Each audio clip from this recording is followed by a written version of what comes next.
Our classroom stock portfolio of high-yield, dividend-paying companies now has an annual return of 37.39%, and it's beating the S&P 500 since the portfolio started. And our dividend growth stock portfolio has an annual return of 22.48% and is also beating the S&P 500. And like in last week's video, later in this video, I'll discuss ways to potentially boost the return of our stock portfolios, but it will require giving up some portfolio diversification. This week, the S&P 500 rose 0.85%, and both of our dividend portfolios surpassed that. So what is this slide showing? It's showing the portfolio value over time for our main portfolio, which invests almost exclusively in dividend growth stocks. As a class project in 2022, we started investing $12.50 each week into the portfolio, and it's now worth $2,279.14 after 146 weeks, a new high for the portfolio. Each week we take that deposit, split it up to buy 10 different dividend-paying stocks. We're buying fractional shares of stock. Each week we re-rate the stocks, so the list of top stocks fluctuates from week to week. And in August of last year, we started a second portfolio, this time investing in high-yield dividend-paying stocks. The tan line on the chart shows that the portfolio's value would be if we had instead put the money into a savings account. In our first year, 2022, stocks did not do well, and neither did bonds. As you can see, our portfolio had overall losses where the blue line falls below the tan savings account line. But the power of compounding is working in our favor as the portfolio really took off in November of 2023. In the video, I'll also update our tech stock portfolio, which has only existed since April of this year, but has been the best performing portfolio over that time, although with a lot of volatility. And for those that have been asking, I put the dividend growth stock portfolio and the high yield stock portfolio on our website, which is beatthestockmarket.com. More on that on the next slide. Hi, Professor Rex here. If you're new to my channel, I teach college accounting, and I often show my students how to use the accounting concepts I teach to pick stocks because it gets the attention of my students and keeps them engaged. To show them accounting concepts in action, starting in 2022, we started a class project in which each Monday I invest actual real-world money, $12.50 per week to start with, which is roughly the equivalent of $50 each month, into 10 different dividend-paying stocks. And because those original students are no longer in my class, I decided to make this video series to let them know how our portfolio is doing. Also, viewers can use our progress as inspiration for their savings goal and get ideas of company names that they can do their own research on. There are timestamp links in the description of the video in case you just want to jump to the list of stocks we bought this week, or the list of our best performers, or any other section of the video.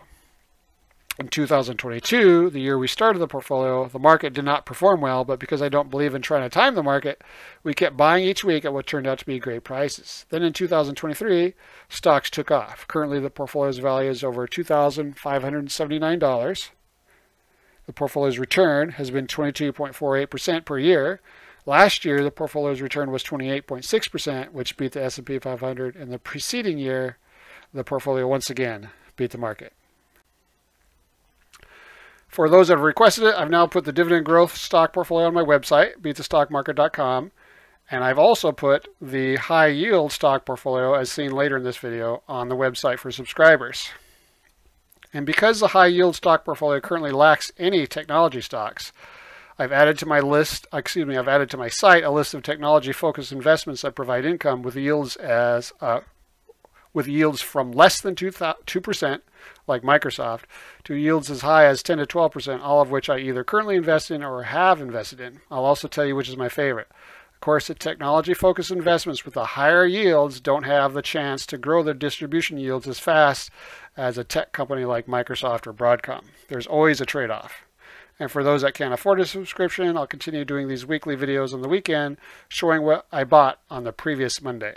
Subscribers will have real-time access to the list of stocks we buy each Monday, as well as real-time notifications when we sell a stock. Subscribers will also get a detailed report of their portfolio holdings, and they'll get access to the complete history of our trade confirmations.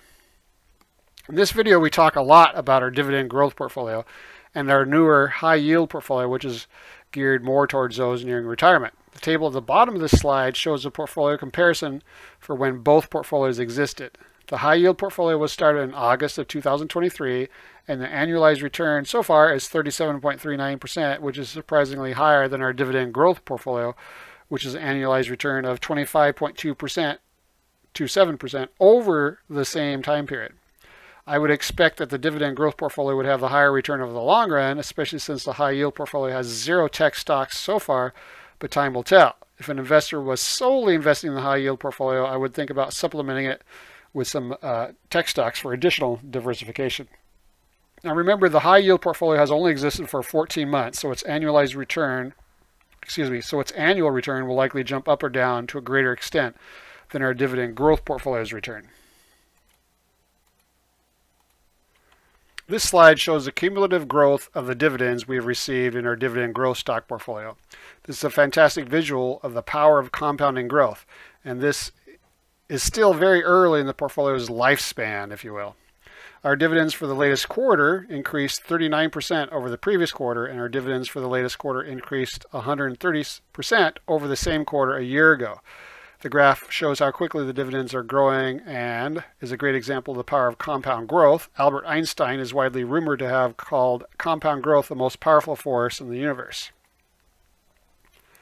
So why do we only invest in dividend-paying stocks in our two main portfolios? The first reason we stick with dividend-paying stocks for our dividend strategies is, according to a Hartford study, over the past 50 years, dividend-paying stocks vastly outperform non-dividend-paying stocks. The total return for dividend-paying stocks has been 9.17% per year, but for non-dividend-paying stocks, average return has been much lower at 4.27%. The study is updated each year, so go check out the source link that I include at the bottom of this slide. Morningstar also recently released a report that went all the way back to 1927 and came up with the same conclusion. Dividend-paying stocks have a higher return and less volatility than non-dividend-paying stocks. That second point about having less volatility is probably even more important than the fact that dividend-paying stocks have a higher return. Why is a lower amount of volatility so important? Well, it's much easier to stick with a less volatile investing strategy. The more volatile a strategy is, the more likely you are to panic and sell at the wrong time. So why are dividend-paying stocks less volatile? Because most dividend-paying companies are making a profit, which is why they have excess cash to pay back to investors. As you can see on the screen, risk and volatility of dividend-paying stocks as measured by beta and standard deviation tend to be much lower for dividend-paying stocks, and that's a good thing. And finally, the study also showed that the best performing stocks are dividend-paying stocks that increase their dividends, which is why our classroom portfolio only invests in dividend-paying stocks that have increased their dividend recently. And BlackRock recently released a report showing that $10,000 invested in stocks that grow their dividends, in other words, they increase their dividends, or stocks that started paying a dividend, that's called a dividend initiator, grew to $2.6 million versus $1.6 million for the S&P 500, a difference of 62.5%. That same $10,000 invested into non-dividend paying stocks only grew to $1.2 million. So stocks that raised their dividends or started paying a dividend beat the stocks that did not pay dividends by 116.7% over the study. Now, the holy grail of dividend investing is having a stock portfolio that produces two things. One, a growing stream of income that produces enough income to cover your expenses plus extra cash to cover travel, vacations, luxury purchases, etc. And two, also produces a growing stream of income that also grows faster than the rate of inflation. And dividend-paying stocks historically increase their dividends significantly higher than the rate of inflation. This means that quality dividend-paying stocks can provide a growing income stream for a lifetime. Now, this is in contrast to bonds, which do not raise their payments to bondholders. Here are two examples of stocks growing their dividend payouts over the years. The first stock is Broadcom. I bought Broadcom, a chip maker, in 2020, just 4 years ago for my taxable account.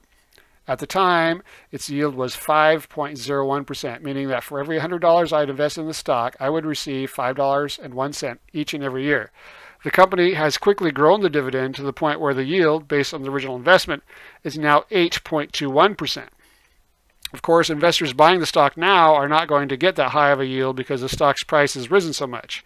That's why it's important to invest early and be patient. And I fully expect Broadcom to continue to increase its dividends well into the future. And if not, that's why we have constructed a very diversified portfolio.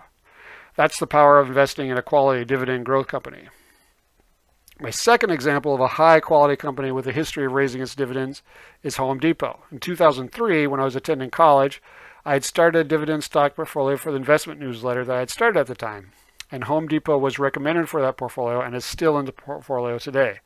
At the time, its yield was a low 0.83%, meaning for every $100 I invest in the stock, I would receive only 83 cents each year.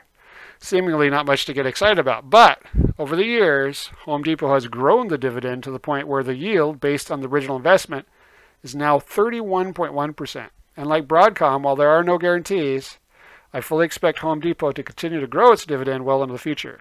Of course, investors buying the stock now are not going to be able to get that high of a yield because the stock's price has risen. Again, this is why it's important to buy early and be patient. Now remember, stocks historically have a higher return than bonds and are also riskier than bonds. But you certainly will not find a bond that pays anywhere close to the yields on the original investment that these two stocks are paying. And bonds don't increase their payouts to investors like stocks can and often do. Another reason to own dividend-paying stocks is for the potential to generate up to $123,250 of tax-free income each year if you're married and filing jointly. Remember, the ultimate goal of dividend investing is growing your portfolio to a point where it generates enough income each year to live off the dividends. And because companies historically increase their dividends above the rate of inflation, you have the ultimate income stream that not only covers your expenses but grows over time. And if you're married and filing jointly, you can make up to $123,250 in qualified dividend income and pay zero federal tax on those dividends if you have no other income. That's perfect for retirees. If you're single, that amount is $61,625. Those amounts often increase each year as the standard deduction increases and the tax brackets are adjusted. So how are those amounts calculated? First, you find the 0% tax bracket for long-term capital gains, and then find the standard deduction, which can be located in IRS Publication 505. As you can see, in 2024, the standard deduction increased, meaning that you can potentially earn even more tax-free income from qualified dividends. Then the final step is to take the 0% capital gains amount and add it to the standard deduction, which means we get a final amount of $123,250 that a married couple filing jointly could generate an income from qualified dividends that would be federally tax-free. So why do we choose to start investing in our model stock portfolio with only $12.50 per week, which is essentially the same as $25 per paycheck? I personally am investing a lot more than that in these dividend strategies, but for our classroom model portfolios, the main reason we started with a low weekly investment amount is because I wanted to show my accounting students that you don't need much to build a diversified stock portfolio. In fact, when I was only making $11,000 per year as an enlisted member of the military, I started my investing journey with only $25 per paycheck, in other words, the equivalent of $12.50 per week. And because my brokerage account, Fidelity, allows me to buy as little as $1 per stock, we can quickly and easily create a diversified stock portfolio with little money. Originally, I invested $25 per paycheck into the dividend growth portfolio, but found the process to be so fun that I split it up and now invest $12.50 every week. And we boost the contribution once per year by the amount of inflation to replicate the fact that people's paychecks usually increase at least by the amount of inflation every year. By the way, I also invest in these same stocks in my retirement portfolio and my taxable brokerage account. The research we discuss in class is the same research I use for myself. Another reason I started with a low investment amount was because one day I was wondering how much a young person, in this case a 17-year-old, needed to invest per week to accumulate $1 million at retirement. And it turns out it's only $11.74 per week. Of course, since most people's annual salary increases each year by the amount of inflation at the very least, I assume the contributions would increase by 3% each year, which is around the historical rate of inflation. That means in the second year, it's assumed that the person invested an additional 35 cents each week for a total of $12.09 per week instead of the original $11.74. For our classroom dividend growth stock portfolio, in year 2, we boosted the weekly investment 82 cents for a total of $13.32 per week. In year 3, inflation wasn't as high, so we boosted the weekly investment by only 49 cents for a total of $13.81 per week. And it's looking like this year's inflation will be even lower. A very popular exchange-traded fund, ETF, that only holds dividend stocks is called the Schwab U.S. Dividend Equity ETF, ticker symbol SCHD. SCHD is a large holding in my personal account, so I've been tracking SCHD's performance closely with our 2 dividend-paying stock portfolios. As of today, our dividend growth classroom stock portfolio's annual return is 22.48%. If we had instead invested the same exact amounts into SCHD on the same days, the portfolio's return would only be 11.77% per year, a difference of 10.71% per year. Our high yield portfolio is also outperforming SCHD, but by an even larger amount. Obviously, there's no guarantee that our portfolio will keep outperforming SCHD at such a high rate, but I've been gradually selling off my personal SCHD holdings and reinvesting in our 2 dividend-paying classroom stock portfolios. I also prefer our actively managed classroom stock portfolio strategies rather than SCHD's purely algorithmic approach where no one is overseeing the stock selection. SCHD has, at times, had large positions in stocks that I consider to be value traps, and that's a bad thing. This slide shows our best performing stocks in our Dividend-Growth stock portfolio based on when they were initially purchased. Evercore, an investment bank, and Broadcom, a chip maker, remain at the top, but Evercore increased its lead substantially this week. Both have total returns over 200%, which means the investment has tripled. So far, 2 stocks have tripled and 4 stocks have doubled their initial investment, with ITT and Repositrac barely missing that mark.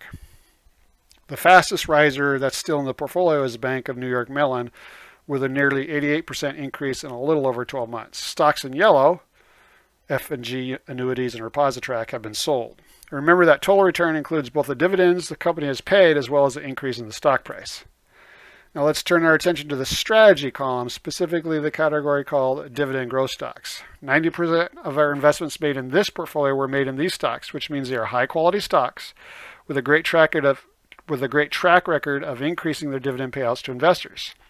The other 10 or 12% of investments so far have been invested in usually smaller, under-the-radar companies that have recently started paying dividends. These under-the-radar dividend-paying stocks tend to be riskier because they're usually smaller companies, but studies have shown they historically beat the market averages by a significant amount. This slide shows our best performing dividend stocks this week for the Dividend-Growth portfolio. It does not include dividends. The best performers were pretty much concentrated in the financial sector. Travelers was up 12.2%. That's an insurance company. Morgan Stanley was up almost 10%. Evercore rose 7.7% to increase its lead as our best performing stock.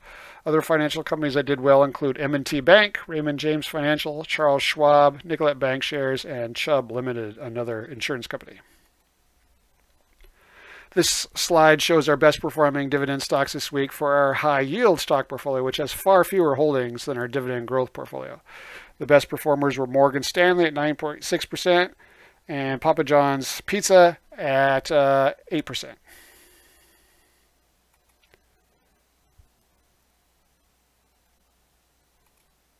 This slide shows our best performing This slide shows our best performing stocks this week for our tech stock portfolio. The best performers were Marvell Technology, 7.9%. Globant also did 7.9%, followed by Taiwan Semiconductor, NICE, Accenture, Apple, and EPAM.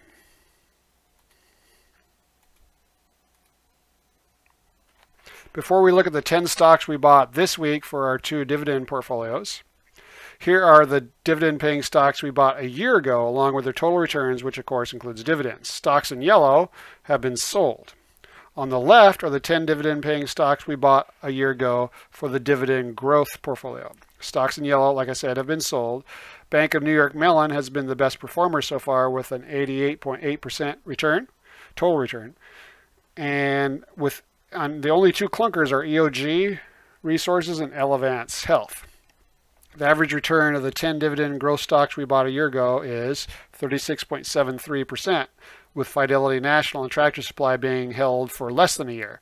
The annualized return, assuming that they'll all be held a full year, is 41.17%.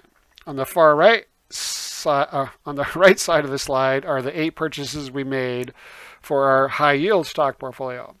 It utilizes 2 different strategies, and the strategies often overlap, meaning we often make 2 purchases of the same stock, which you can see we bought Bank of New York Mellon twice, once for each of the 2 strategies. The average return of the high yield stock purchases we bought a year ago is 53.35%, despite 3 of our purchases not being held the full year.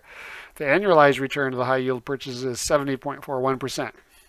Obviously, our purchases will not continue that higher rate of return, but it's a great start for this younger portfolio. Here's the usual disclaimer. This presentation is for informational purposes only and is not a recommendation to buy or sell securities or engage in any investment activity. It's all well and fine to get investment ideas from others, but you always need to do your own research. So let's talk about the stocks we sold last week.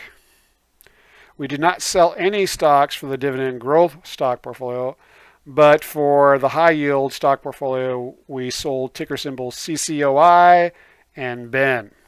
CCOI had a 38.6% return in 6.4 months for an annualized return of 83.7%, and Franklin Resources gave us a 15.7% loss. For the tech portfolio, we sold ticker TEAM. It had, in 3.9 months, it had a 13.3% return, and that's an annualized return of 46.2%. Fortunately, the only clunker of these, Franklin Resources, was by far the smallest holding of these portfolios. Of these three stocks, the one with the largest holding was CCOI. Now let's talk about the dividend growth stocks we bought last Monday. Here are my ratings for the top 15 dividend-paying stocks this past week, but we only buy 10 per week. We purchased the first 10 stocks on the list that are not in yellow. This week there are no yellow stocks. Yellow would mean that the stock has already is 4% or more of the portfolio, in which case we don't buy any more because we're trying to keep the portfolio less concentrated and less risky. Last week, Bristol-Myers was back on our list and was at the very top. Remember, we use many criteria to filter stocks, and if a certain stock is hovering at a certain required level, they can make the list one week and then drop off the list based on a small movement in that metric. Examples of criteria used to filter out stocks include required margin of safety and consensus earnings growth estimates over the next 12 months, and that changes frequently. Two brand new positions we started last week are HF Sinclair, which operates in the refining industry, and West Pharmaceutical Services. Remember, each week we buy 10 stocks, and since we're investing such a small amount each week, it means we're buying fractional shares in our Fidelity brokerage account. And for those that have asked, we do not automatically reinvest dividends into the same stock from which the dividend was paid. Instead, each week when we're buying the 10 stocks as shown on this slide, we combine the weekly deposit with the dividends that have been paid that week and are sitting in the account as cash. We then take that combined total and split it amongst the 10 stocks that we are purchasing that week. In other words, we reinvest dividends weekly into the 10 stocks we are purchasing that week. Now, for the sake of convenience, there's nothing wrong with simply turning on your broker's auto reinvest feature, but we think it's more ideal to reinvest in our top stocks each week instead of potentially reinvesting in a stock that is fairly valued as opposed to undervalued. This table on this slide includes this company's sub-industry, how undervalued they are according to our research, their risk rating, quality grade, and dividend yield. The most undervalued stocks last week appeared to be Microsoft, Lamb Weston, HF Sinclair, Merck, Qualcomm, and Nike. Remember, all these stocks pay a dividend and have recently increased their dividends, and our methodology used here indicates they're likely to continue to raise their dividends. Therefore, this is a dividend growth strategy, not the high yield strategy, which we'll talk about later. The stocks with the highest yields were, in order, Bristol-Myers, HF Sinclair, PNC Financial, M&T Bank, and Merck. Now remember, this dividend growth stock portfolio is in a brokerage account separate from my regular brokerage accounts to make tracking this portfolio easier. So in my other brokerage accounts, I'm also investing in these dividend growth stocks and the high yield stocks and the tech stocks. That's going to be shown in the next few slides. This week I purchased over $3,000 of the stocks from these three portfolios as I reinvest dividends and gradually transfer out of my main dividend ETF, that's SCHD, and buy these stocks instead. I'm also trying to tweak the buying strategy a bit to see if I can boost the returns. I'll share the results with you once I have enough data. On this slide, I want to show the components to our quality grade. Quality-wise, we only invest in stocks rated B- or better for this portfolio for 90% of our purchases. The other 10% or so far, have been invested in smaller, under-the-radar companies that have recently started paying a dividend. These under-the-radar dividend-paying stocks tend to be riskier because they are smaller companies, but studies have shown that they historically beat the market averages by a significant amount. We did not buy any dividend initiators this week. All the stocks we bought this week qualify as high quality and are dividend growth stocks, which means they have a history of substantially raising the dividends that they pay to their shareholders. Risk is the first quality component on this slide, which we have mentioned on the previous slide. The next quality component is competitive advantage. Obviously, the more competitive advantages the company has, the better investment candidate they are. The next quality component attempts to evaluate the company's management. Our evaluation includes both management's use of capital and general decision making, but also our research dives deep into accounting data to look for red flags in the company's accounting practices, as well as the quality or reliability of their reported profits. And finally, the last quality component is financial health. If you're looking for lower risk stocks, I would first look at American Water Works. I would also suggest looking at Microsoft, West Pharmaceuticals, Yum Brands, Nike, and Huntington Ingalls. Remember that the risk rating is comparing these stocks to other stocks, not to other investments like bonds and CDs. The companies earning the highest financial health ratings are Thermo Fisher, Microsoft, and West Pharmaceuticals.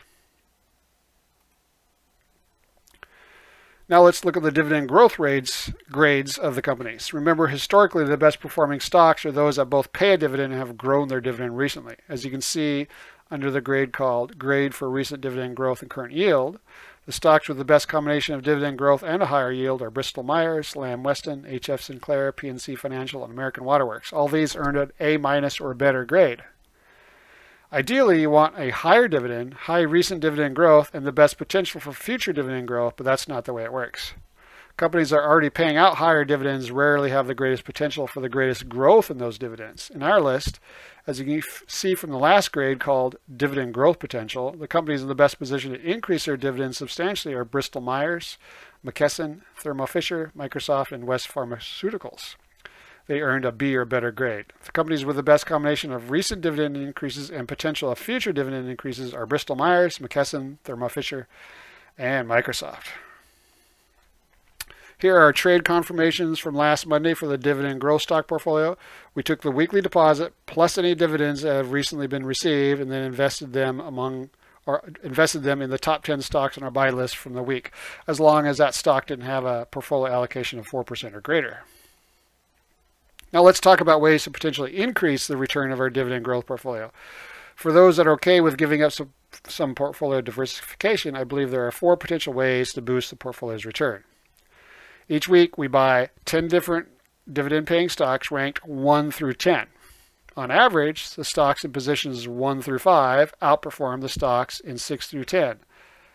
Therefore, the first way to potentially boost portfolio returns is to only buy the higher rated stocks like positions 1 through 5. However, the downside is this reduces portfolio diversification, but some investors are comfortable with a more concentrated portfolio. Option number 2, don't limit individual portfolio holdings to 4% of the portfolio's total value. Normally, if a stock's allocation in the portfolio is 4% or greater, I will not purchase more of that stock. This technique reduces the portfolio's risk by ensuring the portfolio does not become heavily weighted in 1 or 2 stocks, like the S&P 500 is starting to become. I purposely created this portfolio so it would be very diversified, because the ultimate goal of dividend investing is to have the dividends cover all your expenses plus generate extra income for vacations, travel, etc. Now, I'm a conservative investor and I'm personally investing a lot in these dividend portfolios, so I want to make sure the portfolio is not only well diversified between sectors, but also between industries and even sub-industries. That way, when the inevitable dividend cut happens, it doesn't affect one's cash flow in a major way. However, an investor who has a higher risk tolerance and therefore doesn't mind a more concentrated portfolio might try removing the 4% limit in an attempt to boost the portfolio's returns, especially if the company is in the top 5 of that week's rankings, as mentioned in the bullet point number 1. Number 3, the under-the-radar dividend payers, despite having some incredible performers like F&G Annuities, 119% gain in 12 months, and Repositrak's 97% gain also in 12 months. On average, they've not performed quite as well as the dividend growers in the portfolio. So skipping the under-the-radar dividend payers is an option to try to boost portfolio returns. One possible reason these stocks have not done quite as well as the dividend growers is because many of the under-the-radar stocks are very small companies, and small stocks have not performed as well in recent years. Like the previous strategies, this method reduces portfolio diversification. And number 4, you could sell when a stock is fairly valued, even if the dividend and quality metrics are still excellent. Now, we don't sell often in the portfolio, definitely not weekly for each portfolio, and tend to only sell if the company cuts the dividend or the stock appears to be overvalued or the company's dividend and quality metrics fall out of the top 50%. In other words, if a stock appears to be fairly valued but the dividend and quality metrics are still good, we usually will not sell the stock just because it's fairly valued. But if you have your own valuation methodology and it signals that the stock is fairly valued or even overvalued, You might try selling at that time and reinvesting in that week's 10 stocks that we are buying. The downside would be a higher turnover, but this could boost your portfolio's return by not holding on to fairly valued stocks. If you try this, I'd be very interested in hearing your results. Of course, this fourth strategy is most difficult to implement because you have to implement your own valuation methodology. For those looking for a less hands-on approach, let's talk about some options for potentially simplifying things. For our models portfolios, we invest weekly, but there's no hard and set rule that says to do that. Most people invest with every paycheck, meaning that most people have funds taken out of their paycheck, which is usually every other week, and it's automatically invested in their 401k. Now, when I started our Dividend-Growth stock portfolio, I originally invested $25 every other week instead of $12.50 every week. I only switched from every other week to weekly because I found the process to be fun. The advantage of investing every week as opposed to every other week or even monthly is you get more diversification. So if one doesn't mind less diversification in the portfolio, option 1 to simplify things is to invest every other week or monthly instead of weekly. Option 2 is to just buy the high quality stocks, meaning those with a quality rating of B- or better, and hold forever. Over time, some of those will turn out to be clunkers, but they will just become very small parts of your portfolio as you let your winners run. On this slide, we're looking at the stocks that have raised their dividends recently. The holy grail of investing in dividend-paying stocks, like I said earlier, is to have the portfolio generate enough dividends to cover your annual expenses, a level I've reached despite being on a teacher's salary. Historically, dividend-paying companies raise their dividends by 5 to 6% per year, which is above the historical rate of inflation. This means a stock portfolio can produce the ultimate passive income stream, that being one that increases each year above the rate of inflation. We should start seeing even more dividend increases as many companies start announcing their third quarter results over the next month and a half. The last 22 dividend increases for the portfolio have seen an average increase of 10.2%. This slide shows stocks in our portfolio that have chosen to split their stocks. Since we keep track of every individual purchase in Excel, and that's a lot, it's important that we have this slide to remind us to go back and adjust the purchase price, shares held, and the dividends per share that we received once the stock split has occurred.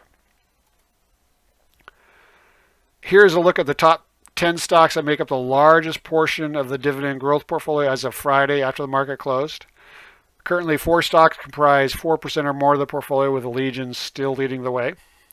Remember, our goal is to build a conservative and diversified portfolio by limiting the amount we invest into one single company.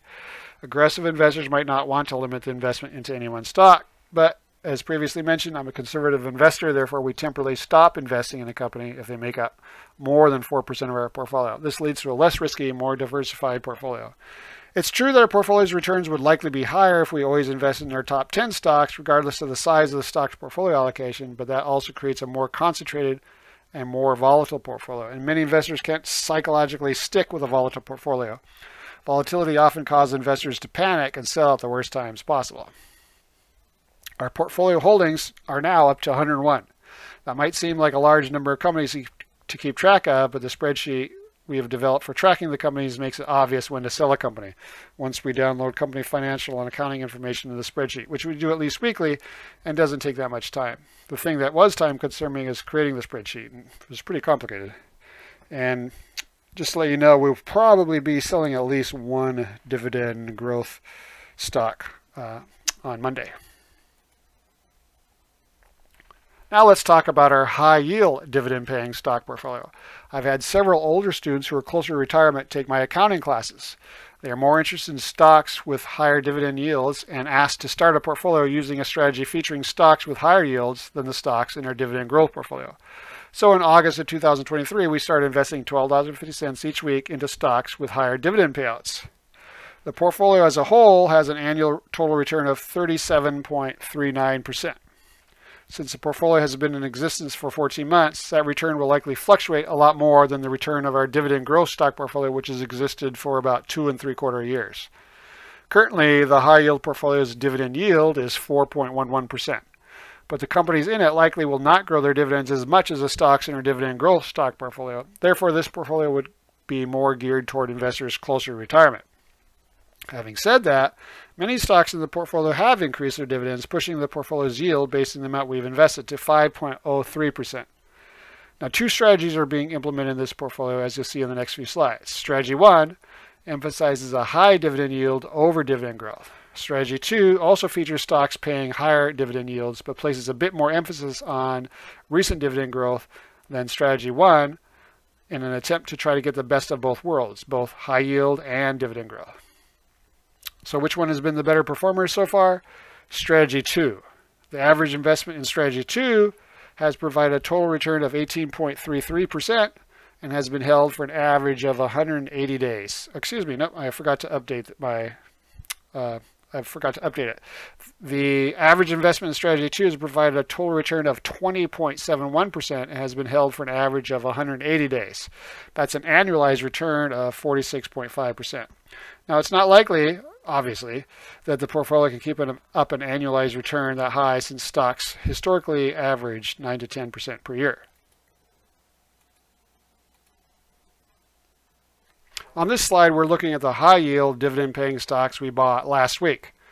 And because the high-yield stock portfolio currently lacks any technology stocks, for those that want to add diversification to the portfolio, I added to my site a list of technology-focused investments that provide income with yields from less than 2%, like Microsoft, to yields as high as 10 to 12%, all of which I either currently invest in or have invested in. I'll also tell you which is my favorite. Of course, the technology-focused investments with the higher yields don't have the chance to grow their distribution yields as fast as one like Microsoft or Broadcom. There's always a trade-off. Now back to this high-yield strategy. One thing that's different about this higher yield strategy versus our dividend growth strategy on the previous slides is we only purchase 8 stocks in the high-yield dividend-paying stock portfolio each week. And we have 2 different strategies within this week, so 4 stocks per strategy. Strategy 1 emphasizes a high dividend yield over dividend growth. This is perfect for investors in retirement or getting close. Strategy 2 still emphasizes high dividend yield, but places a bit more emphasis on recent dividend growth in an attempt to try to get the best of both worlds. Because there are 2 different strategies, we have 4 stocks in Strategy 1 and 4 stocks in Strategy 2, giving us 2 rankings. So each week we take $12.50 and split it between the 8 stocks. So each stock gets a 1/8 weighting. Now, having 2 strategies within one portfolio also means that a stock could appear in both Strategy 1 and Strategy 2, like Bristol Myers does this week, or I should say last week. If that's the case, instead of the stock getting a 1/8 weighting, they get 2/8, which is 1/4, which means 25% of that week's investment. Both strategies still only invest in high-quality stocks, meaning a quality rating of B- or better. The 4 high-yield stocks we bought this week while implementing Strategy 1 are Bristol Myers, HF Sinclair, Pfizer, and Chevron. And the 4 high-yield stocks we bought this week while implementing Strategy 2 are Bristol Myers, HF Sinclair, PNC Financial, and Pfizer. This week's purchases have an average yield of 4.6%, with Pfizer coming at the highest with 5.8%. Here's a look at Monday's ratings for competitive advantages, management, and financial health. Remember, this is last Monday. And on this slide, we can see last Monday's grade for recent dividend growth and current yield, as well as recent dividend growth history. And in the last column, you can see their grades for dividend growth potential, which will be much lower than the stocks on average in our dividend growth portfolio, which consists of stocks with usually lower yields but a greater potential for excellent future growth in those dividends. Here are our trade confirmations from last Monday for the high yield stock portfolio. We took the weekly deposit plus any dividends that had recently been received and then invested them in the top 8 stocks on our buy list for the week.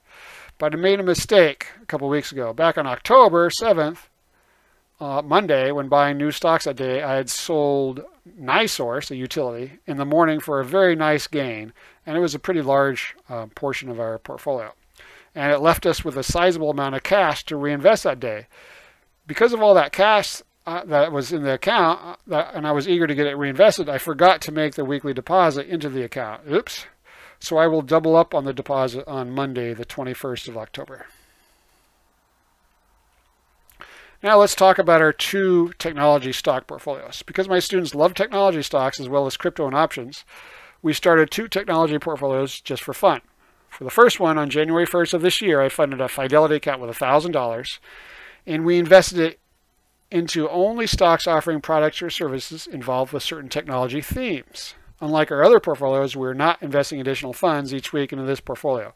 We're sticking with the original $1,000 investment. The tech themes we built the portfolio around so far are artificial intelligence, cloud computing, software as a service, cybersecurity, and big data. This portfolio can invest in sectors outside the technology sector as long as the company is connected to one or more of our tech themes. For example, both Meta Platforms and Google are in the portfolio, but are both in the communication sector. So far, the portfolio has increased 30.6% in a little over 9.5 months. In comparison, technology ETF with the ticker symbol XLK is up only 20.6% over the same time period. Best performers are NVIDIA, Meta Platforms, Broadcom, Pure Storage, SAP, IBM, and Fortinet.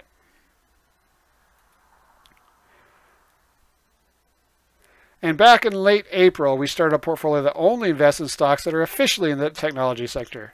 Like the other portfolios, we invest $12.50 each week into it and then boost that investment annually by the rate of inflation.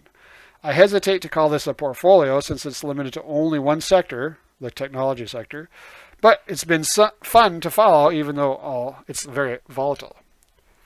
Since this portfolio started, it has outperformed the two dividend portfolios over the same time period, but that's a short time since we started this portfolio on April 29th of this year, and its volatility has been extreme. So how is this portfolio different from the $1,000 tech portfolio shown on the previous slide? The portfolio on the previous slide is based on certain technology themes and therefore includes some stocks that are not technically in the technology sector like Google and Amazon and Meta. So on this slide, I rate the top stocks for the week, but they must be in the technology sector. The average investment so far has been held for 83.5 days and has produced an average total return of 9.41%. Using Excel's rate function, that's a 46.16% annualized return. If we'd instead invested our weekly investment into XLK, a tech ETF, instead of a 9.41% average, we would get an average return of only 5.78% over the same time period. Note that all these stocks are higher quality, meaning they must have a quality ranking of B- or better. Also note that the ranking system used for these tech stocks may differ from the rankings we use to rate dividend-growth stocks because many tech stocks do not pay dividends. Therefore, in this ranking, we ignore the criteria that involves dividend growth, dividend payout ratio, etc. But we use a valuation methodology we discussed in class that can be used on all large stocks, whether they pay a dividend or not. The 4 tech stocks on our list last week were Adobe, Microsoft, NICE, and NXP Semiconductors. So in the comments, let me know if you have any questions or if there's any other type of investing videos you'd like to see. Finally, here are the places you can reach me. YouTube, obviously, as well as my website, beatthestockmarket.com, LinkedIn, and Twitter. Remember, you can now find the dividend growth stock portfolio and the high yield stock portfolio on beatthestockmarket.com with real-time transaction data on Mondays when we make our weekly investments and any time we sell a stock, as well as information about portfolio holdings. I'll see you again next week with a list of stocks we'll have purchased on Monday. See ya!